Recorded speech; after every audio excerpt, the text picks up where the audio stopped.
Hello everyone, thank you for watching Optimised July 2025 Energy Market Update. I'm Mike Stafford and I work within the risk management and trading team here at Optimised. In this month's update, we'll be covering both headline grabbing and below the radar energy market drivers, so let's begin. We're sure you're aware of the biggest news story of the last month for global gas markets, which was the situation in the Middle East. On the 13th of June, Israel launched missile strikes against several targets within Iran, including nuclear facilities and military installations. The subsequent 12 days saw Iran respond with missile strikes against targets in Israel, and with the US carrying out a direct strike on Iranian soil for the first time since the Islamic Revolution. From a risk management perspective, it's valuable for us to outline why the conflict threatened the balance of international gas supplies. From a European perspective, there are two combining factors. One is Europe's growing reliance on LNG to meet domestic gas demand, and two is the Strait of Hormuz, a narrow body of water that connects the Persian Gulf to the Gulf of Oman, and from there to the open ocean. Whereas LNG is now the marginal source of supply for Europe's gas market, the free movement of LNG tankers around the globe is of critical importance to Europe. 20% of global LNG trade passes through the Strait of Hormuz and onto the open ocean. This LNG comes predominantly from Qatar, but a small percentage is also exported from the United Arab Emirates. A full blockade of the strait would therefore have shut off around a fifth of the world's LNG supply at a stroke.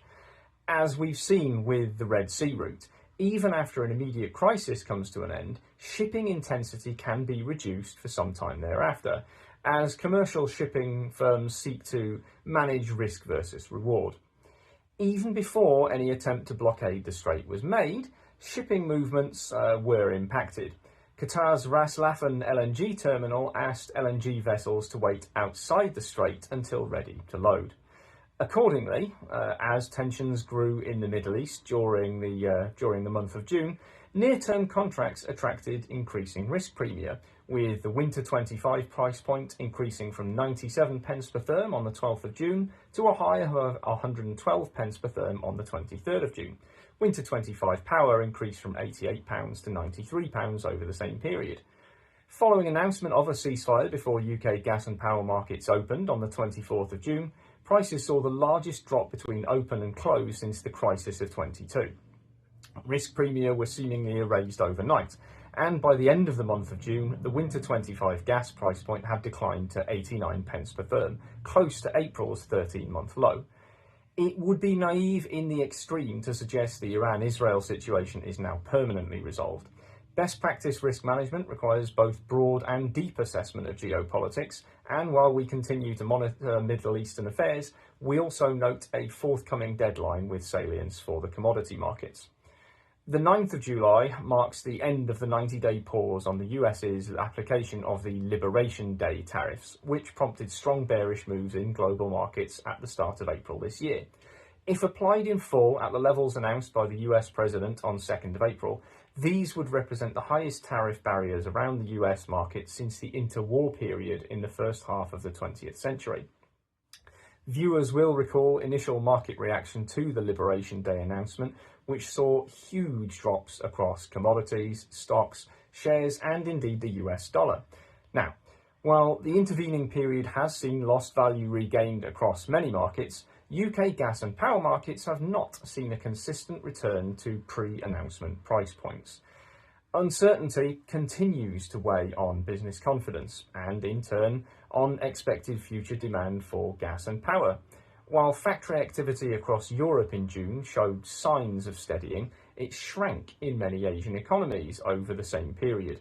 Potential tariff rollouts were overshadowed but unresolved during June, and during July we see ample scope for markets to react strongly to further tariff-related news. Amid US tariff uncertainty, as well as other factors, sterling crept to a 45-month high against the dollar by the start of July. This is not the forum to discuss the deeper macroeconomic factors underpinning a declining dollar. However, we will note that whereas sales of LNG are denominated in US dollars, as such a stronger sterling and indeed a stronger euro improves the UK and Eurozone's purchasing power in the LNG space.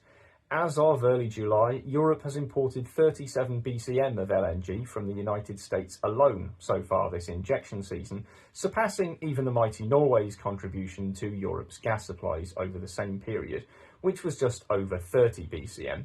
To put that in context, those two countries combined provided over 80% of Europe's gas over the course of Q2 2025. Against that backdrop, we perhaps shouldn't be surprised that Europe's gas storage facilities have been filling up at a reassuring rate over the course of the injection season so far. At the start of this summer, Europe's facilities were, in aggregate, only 34% full.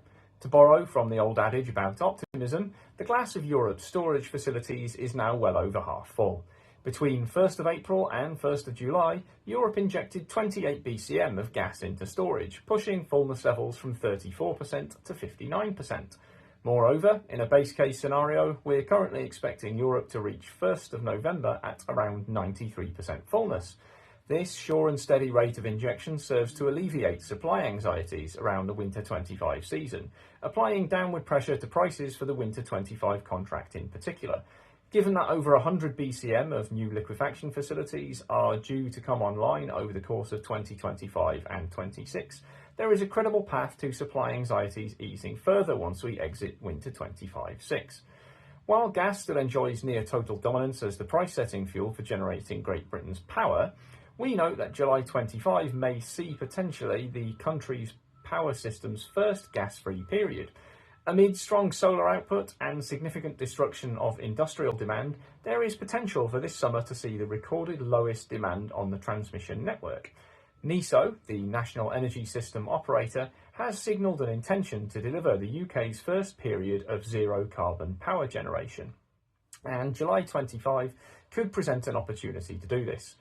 Commentary suggests that such a period would initially be for just 30 minutes in duration. With Britain's coal age having already passed into history last September with the closure of Ratcliffe-on-Soar power station, a carbon-free half-hour on the GB grid would require reducing gas for power generation to zero. July could provide a potential window of opportunity in which to achieve this, and with the right combination of high and lengthy sunlight, strong wind output, and with demand suppressed by a holiday-related exodus from schools, homes and workplaces, it's conceivable that NESO may opt to deliver the first carbon-free half-hour this month. This milestone alone will not break gas's stranglehold as the price setter for GB's power generation. However, were the UK to spend a 30-minute period generating carbon-free power, it would be an important proof of concept, and would be likely to make headlines outside the confines of energy industry commentary. Maintenance of the North Sea gas fleet has continued to pass largely uneventfully in June.